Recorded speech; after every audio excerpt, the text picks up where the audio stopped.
Bonjour, bienvenue sur le podcast Les Perles d'Arès, la chronique qui donne la parole à toutes celles et ceux qui s'engagent au quotidien pour un monde plus inclusif et durable. Dans ce nouveau numéro, nous donnons la parole à Claudine Leclerc qui dirige le pôle programme au sein du groupe Arès. Bonjour Claudine, si tu étais une personnalité, laquelle serait-elle ? J'aime particulièrement Aminata Touré, qui est la première ministre au Sénégal et qui est très engagée dans la lutte contre la corruption et qui est une militante, une battante avec une réputation assez incroyable, qui inspire. Qui es-tu et qu'as-tu fait avant d'arriver chez Arès ? Moi c'est Claudine, donc je dirige le pôle programme au sein du groupe Arès. Ça fait 8 ans que j'ai rejoint le groupe et en fait c'est le premier groupe que j'ai rejoint après mes études, après mon stage de fin d'études. Donc je suis un bébé Arès, j'ai eu l'occasion de grandir au sein de ce groupe au cours des dernières années.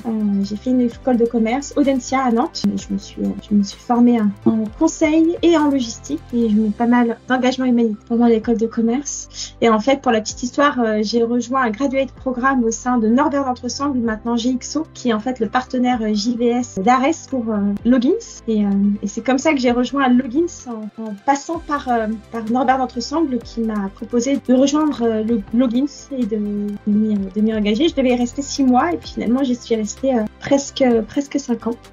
Qu'est-ce que le pôle programme au sein du groupe Arès ? Le pôle programme, en fait, c'est un pôle tout neuf qui a été créé en avril 2022 pour justement regrouper les activités de conseil externe d'Arès, donc notamment les activités de Social Cobiz qui accompagnent à la co-création entre entreprises et acteurs d'économie sociale et solidaire, mais aussi Arès Plus qui accompagne des acteurs de l'ESS dans leur méthodologie sociale. Donc l'objectif, c'est de partager en fait l'expertise développée par Arès depuis 30 ans auprès de l'écosystème. Et il y a un deuxième volet dans le pôle programme, au-delà des activités de conseil en tant que tel, on abrite les programmes sans support travail. Et donc, c'est des dispositifs, en fait, d'accompagnement de publics éloignés de l'emploi dans leur démarche, justement, de résolution de freins et de recherche d'emploi, mais sans qu'on propose un contrat de travail. Donc, c'est différent d'une structure d'insertion par l'activité économique parce qu'on n'a pas de contrat de travail. On ne propose, entre guillemets, que l'accompagnement social et professionnel. Et ce sont généralement des programmes aussi qu'on monte en partenariat avec des acteurs pour associer nos expertises. Donc, le pôle programme, aujourd'hui, c'est quand même une équipe de 40 personnes, plutôt dynamique au sein du groupe Arès et on se positionne vraiment sur des projets tous plus innovants les uns que les autres et surtout en très forte interaction sur les territoires et avec une finalité sociale qui est clairement notre priorité. Donc voilà pour te résumer rapidement le pôle programme. Avec qui le pôle programme travaille au quotidien ? Déjà, on travaille avec Arès.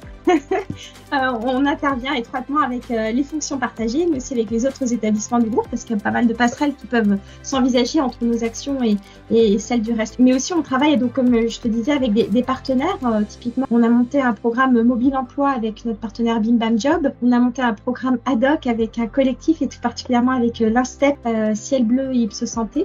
On intervient en fait de façon générale avec pas mal d'actes de l'économie sociale et solidaire, mais aussi des entreprises, puisqu'on est amené en fait à monter, à développer des projets croisés de coopération.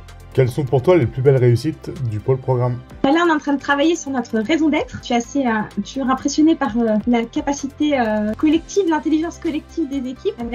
C'est un travail qui est sur le point d'aboutir. Notre raison d'être va être partagée mi-septembre. Et donc, c'est la première réalisation collective en fait du pôle programme. Et je trouve que c'est assez chouette de commencer par définir collectivement notre raison d'être. Donc, ce serait en tout cas un beau premier accomplissement collectif. Après, au quotidien, on a des belles réussites avec nos programmes qui accompagnent quand même des bénéficiaires vers l'emploi.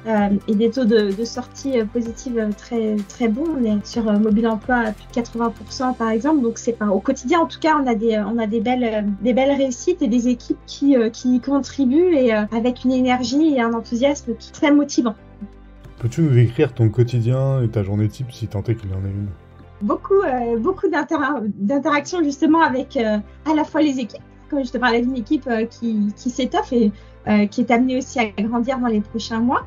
Des interactions avec les fonctions partagées du groupe Arès avec qui on travaille étroitement, mais aussi des temps extérieurs pour justement présenter nos actions, mobiliser des partenaires. Et c'est aussi pas mal de temps d'équipe aussi pour construire ce collectif parce qu'on est un pôle qui vient de se créer, comme je te disais en avril, donc il y a une vraie priorité pour moi qui est de contribuer à créer cette énergie, cette force collective en fait. Quelles sont pour toi les qualités nécessaires pour travailler au sein du pôle programme? Je dirais de la curiosité, parce que on est être curieux de ce qui se passe autour de nous, des évolutions de notre environnement, être aussi force de proposition et d'initiative, oser essayer de nouvelles choses, oser innover, puis ne pas avoir peur de se tromper. L'erreur fait partie de l'apprentissage. Aussi, le troisième point, avoir envie de faire ensemble. Et comme je te disais, je pense que le pôle programme, c'est un collectif qui est en train de se constituer, et moi, j'ai à cœur que les personnes qui nous rejoignent soient là aussi pour contribuer à construire ce collectif, en fait. On est vraiment dans une démarche de groupe. Quel conseil donnerais-tu à une personne qui souhaite s'engager dans la lutte contre l'exclusion? D'y croire et de s'engager, d'être authentique dans cette mission. On ne recherche pas des personnes qui voient tout rose, on ne vend pas des paillettes, c'est une réalité difficile, c'est un combat au quotidien, mais il faut y croire, parce que justement, les désillusions, on en a, des difficultés, il y en a. Pour autant, à force de conviction, à force d'énergie, on peut faire bouger les lignes, et donc y croire suffisamment fort pour dépasser les difficultés qu'on peut rencontrer au quotidien. Si tu devais choisir un mot pour définir le groupe ARES, lequel serait-il? Énergie. Merci beaucoup Claudine pour ces réponses très claires et cette belle énergie. Si vous aussi voulez rejoindre le groupe ARES, rendez-vous dès maintenant sur gotaf.fr, la première plateforme audio de recherche d'emploi. Cliquez, écoutez, postulez. Qui veut du taf? Va sur Gotaf. GOTAF.fr.